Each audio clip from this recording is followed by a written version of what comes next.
चाहिए। 16 दिन से नहीं नहाए हैं, आज सोमवार है, व्रती रख रहे हैं, सरकार पानी दे रहा है।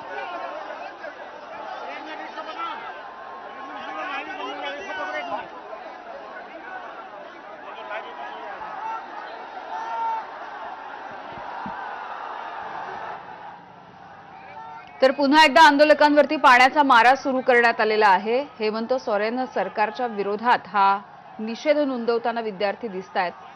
हजारोंच्या संख्येने विद्यार्थी हे मोर्चामध्ये सहभागी झालेत। तारांचं बॅरिगेटिंग या ठिकाणी करण्यात आलंय, मात्र आतापर्यंत 2 ठिकाणचे बॅरिगेटिंग्स ओलांडून हे विद्यार्थी हळूहळू विधानसभेच्या जवळ पोहोचताना दिसतायत आणि काहीशी पळापळ पुन्हा एकदा या विद्यार्थ्यांमध्ये सुरू झालेली आहे। आंदोलकांवरती पाण्याचा मारा वॉटर टँकरच्या माध्यमातून सुरू झाल्याच्या नंतर काहीशी पळापळ या ठिकाणी आपण बघतोय। झारखंडच्या रांची मधली ही दृश्य। बैरिकेड टूट गया, तोड़ दिया। परीक्षामधील अनियमितता आणि भरतीची प्रक्रिया यामध्ये झालेल्या कथित घोटाळ्याच्या विरोधात विद्यार्थी आक्रमक झाले। गेल्या 16 दिवसांपासून विद्यार्थ्यांचं हे आंदोलन आणि उपोषण सुरू आहे।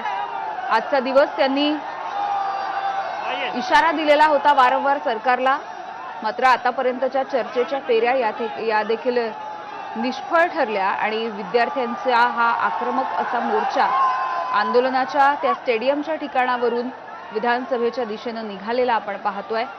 ये विद्यार्थ्यांना आणि आंदोलकांना थोपवून धरण्याचा बिल्कुल देखिए छठा बैरिकेड भी टूट गया है। हालांकि थोड़ी जगह मिली है, लेकिन धीरे धीरे छात्र आगे बढ़ रहे हैं।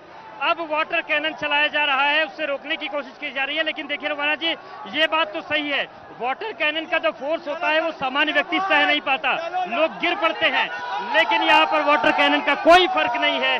वाटर कैनन ऐसा लग रहा है जैसे कोई शावर चल रहा है, ज्यादा पानी वाला। तो देखिए तस्वीरें आ रही है, लेकिन छठा बैरिकेड टूट गया, जो सबसे बड़ी चुनौती थी। लेकिन आपको हम बता दें कि कल देर रात तक हमने इस इलाके का जायजा लिया था। आगे भी कुछ बैरिकेड मिलेंगे, आगे भी विधानसभा आधे किलोमीटर है, वहां पर उच्च न्यायालय भी आगे पड़ता है। इसके जो आगे रोड है, यहाँ से 500 मीटर की दूरी पर हाई कोर्ट है, वहां पर भी बैरिकेडिंग मिल सकती है।